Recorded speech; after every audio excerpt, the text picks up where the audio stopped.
हाय दोस्तों। आशा करता हूँ आप सब अच्छे होंगे। दोस्तों एक अच्छा टॉपिक जो मेरे दिमाग में आया, जो मुझे लगा कि मुझे कवर करना चाहिए।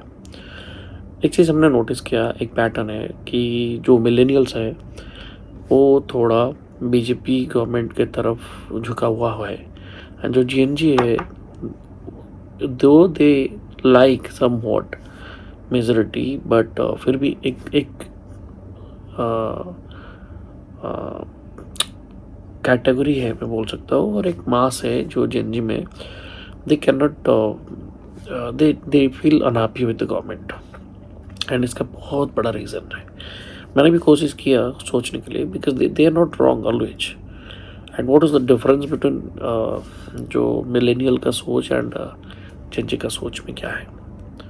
तो इस टॉपिक में ना एक अच्छा सा रिसर्च हो सकता है, and I can bring more content on that. But जो मैंने नोटिस किया है, एक मोटा मोटी चीज़, जैसे कि जो मिलेनियल्स है हम लोग हैं, और जो 80s like 90s, all this kids, हमने ट्रांजिशन देखा है।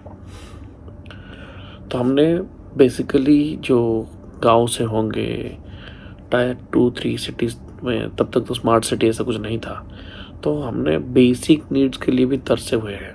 मतलब जब हमारा हाई स्कूल था, कुछ स्कूल डेज था, उस टाइम पे electricity is not basic need, it was a luxury. हमने तो केरोसिन की डिब्बिया लंटन लगा के पढ़ाई किए हैं। हमारे टाइम पे स्कूल्स में भी करेंट नहीं होता था, इलेक्ट्रिसिटी नहीं होता था, तो ट्यूशन भी हमने लंठन वगैरह लेके जाते थे। फिर बेसिक फैसिलिटीज़ कम्युनिकेशंस के नाम पे कुछ ही नहीं होता था। लाइक कुछ गिने चुने बसेस होते थे या पब्लिक ट्रांसपोर्ट होते हैं। तो प्राइवेट लाइफ में गाड़ी सिर्फ जो रिच होते थे उनके पास होता था। तो एक बहुत बड़ा गैप था द रिच एंड पुअर। तो एक गांव में अगर जाओगे, कस्बा में जाओ, तो 2-4 लोगों के पास गाड़ी होता था, या एक पंचायत में 1-2 लोगों के पास गाड़ी होता था। वो या तो हाईली एक्सपोज, मतलब पॉलिटिकल हो या रिच हो फ्रॉम द इनहेरिटेंस प्रॉपर्टीज़ हो, ऐसा कुछ करके, बट कमाया हुआ बहुत कम होते थे। तो हमने ना वो ट्रांजिशन देखा है, जो आटा को तरसता है ना वो रोटी का कीमत जानता है। और जिनको जो लोग ब्रेड मिलता है, बटर मिलता है जिनको, उनको रोटी का और आटा का कीमत का फ़र्क नहीं पड़ता है। एंड हमने वो सब ट्रांजिशन देखा है, जब कम्युनिकेशन के लिए एक गांव में एक फ़ोन होता था, फ़ोन के पीछे बहुत लोग लाइन लगा के खड़े होते थे, किसके बारी आएगा, उसके बारी आएगा। हमने तो चिट्ठियाँ दे के बात किया है, एक शहर से दूसरा शहर चिट्ठी भेजना, चिट्ठी का जवाब आता था 1 हफ्ते के बाद, वो दिन देखे हैं हमने। जबकि आप आज के जनजी को देखोगे तो उन लोग ने जब होश संभाला, they have seen internet, they have seen WhatsApp, they have seen communication, they have seen 4G 5G 2G, they have seen mobile phones, they have seen communication, they have seen bike, they have seen well connected roads। गाँव को तो पहले रास्ता भी नहीं था, वो मिट्टी वाला सड़क होता था, उसके ऊपर कभी वो लाल मोहरम वाला, मोहरम हमारे वहाँ पे बोलते थे या मोहरम बोलते थे, वो कंकड़ पत्थर गिट्टी डालते थे, बस वही है। फ्लाई एश वाला रोड तो बाद में आया, जब आई थिंक बीजेपी गवर्नमेंट का अटल जी का सरकार आया था, तो फिर गाँव को शहर के साथ जोड़ने का वो जो ख्वाब आया, वहीं से आया। प्रधानमंत्री सड़क योजना आया, तो फिर कम्युनिकेशन का एक पहल जो गाँव को शहर के साथ जुड़ा, उसके साथ आया गोल्डन क्वाड्रिलेटरल, जो कि आज का जेनजी को आइडिया भी नहीं होगा ये गोल्डन क्वाड्रिलेटरल क्या था और वाई इट इज़ इम्पोर्टेंट।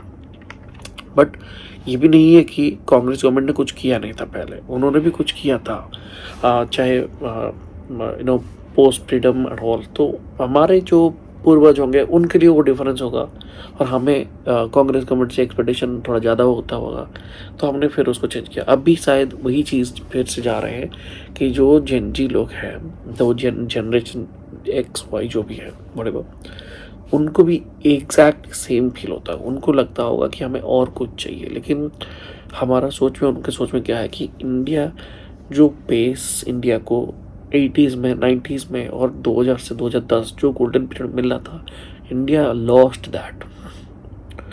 वो वाले जो साल होते हैं स्कैम्स में और लूट पाट में ही चला गया इंडिया का basically, and India was being puppet, India का ग्रोथ को रोका गया है। तो जब इंडिया ने थोड़ा बहुत दौड़ लगाना शुरू हुआ ना, तो पूरा दुनिया को इससे प्रॉब्लम हो रहा है। एंड अभी जो चेंजी है दे आर नॉट रॉन्ग, वो गलत नहीं है, लेकिन उनको ये भी सोचना पड़ेगा India is not a small country जहाँ पे एक चीज़ इम्प्लीमेंट करना बहुत आसान होता है। यहाँ पे एजुकेटेड लोग तो होंगे ज़्यादा, लेकिन education I mean civic sense नहीं है। यहाँ पे आप पॉलिटिशियन को तो ब्लेम कर सकते हो, politician can be blamed in any part of the world, but politician in India are different in politicians outside India. यहाँ पे कन्विक्शन एंड कमिटमेंट एक बहुत अलग चीज़ है। अगर एक बंदा कन्विक्टेड है ना, फिर भी वो कि मैं ये करूँगा, ही हैज़ अ कन्विक्शन कि मैं ये करूँगा, बट उसका पार्टी में तो 200 लोग हैं, 500 लोग हैं, चाहे वो बीजेपी ले लो, कांग्रेस ले लो, कोई भी ले लो, बट फिर भी इतना बड़ा पार्टी होने के बाद भी कोई अगर स्ट्रीमलाइन करके जा रहा है ना, we have to be thankful for that. फिर आप लोग सोचोगे एक चीज़ कि I am not supporting any government in the debate, what I am trying to say is that कि इट टेक्स टाइम। आप चाहे कोई भी चीज़ देख लो, पहले क्या होता था कि जो ब्यूरोक्रेट्स में बैठे हुए थे ना, वो लोग पुराने ख्याल के थे। दे वर लाइक, सोचो जो 10 साल पहले ब्यूरोक्रेट्स होंगे ना, they were like 70s 80s like batch, okay. तो उनसे शायद अपग्रेड और ये सब का एक्सपेक्टेशन हो सकता है, बट आज के जो IAS अफसर्स होते हैं, IPS होते हैं, ये लोग तो यंग है, बहुत यंग है। 25 साल का भी, 22 साल में भी लोग, 23 साल में भी लोग बन जाते हैं। फिर ये लोग फिर कैसे वही सिस्टम का हिस्सा बन जाता है। इवन आप अगर पिछले कुछ स्कैम्स को देखोगे, कुछ करप्शन केसेस देखोगे IPS एंड IAS लेवल में भी, दे आर टू यंग। फिर वो कैसे बन जाते हैं, एंड फिर वो लोग बोलते हैं कि सिस्टम को चेंज करना है। यार जब आप एक politician who is by default in that profession to make money जो आते हैं, 99% और 95% politicians are in that motive कि इधर से कुछ मोटा पैसा कमाना है। बट जो ब्यूरोक्रेट्स होते हैं, जो बोलते हैं कि हम आ रहे हैं यहाँ पे कुछ सर्विस, एडमिनिस्ट्रेटिव सर्विस, वो भी तो उसी में रहते हैं ना। आप देख लो 95% होंगे या 98% होंगे ब्यूरोक्रेट्स जो रिटायरमेंट के टाइम उनके पास प्रॉपर्टीज़ का भरमार होता है, भरमार, बेशुमार प्रॉपर्टीज़। कहाँ से लाते हैं ये properties, what are the accountabilities, and कौन भी करेगा। जब आप कल बड़े हो जाओगे ना, आपको वही IPS के साथ काम आएगा, वही IAS के साथ काम आएगा, you will fund them. So no, just changing one politician can not make the whole system change.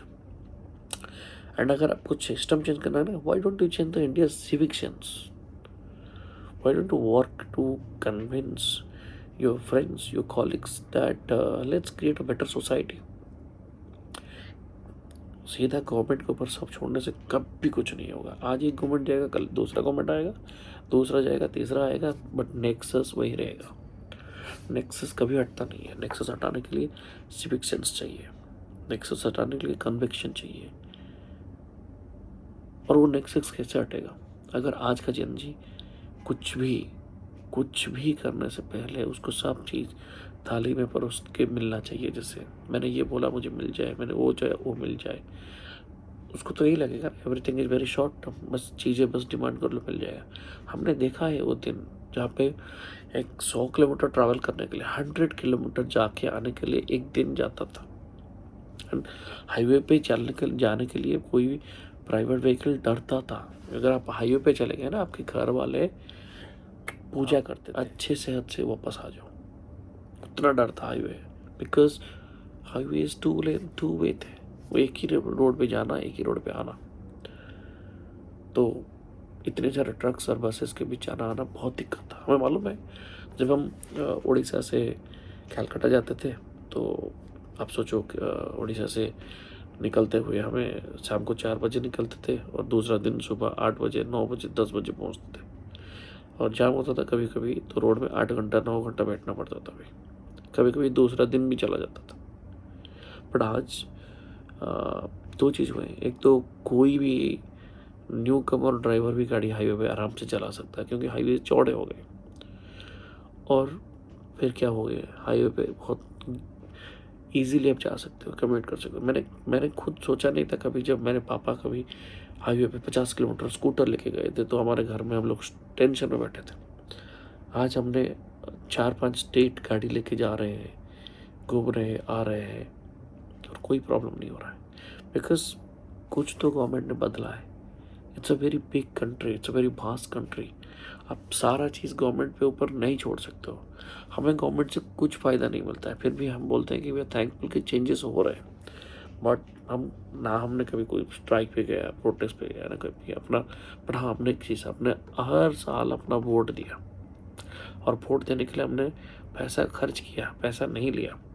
हम गांव में अपना वोट देते हैं, तो शहर से गांव जाते हैं, वोट देते हैं और आते हैं। ये जाना आना का खर्चा अपने पे जाता है। हम अपने ऑफिस के स्टाफ को भी वोट देने के लिए छुट्टी देते हैं। तो you have a power, but उसको राइट एक्सरसाइज करो कभी भी आपको लगे। एंड दूसरी चीज़ क्या कि आप कभी भी कोई मूवमेंट में शामिल होने से पहले ना उसका एनालाइज करो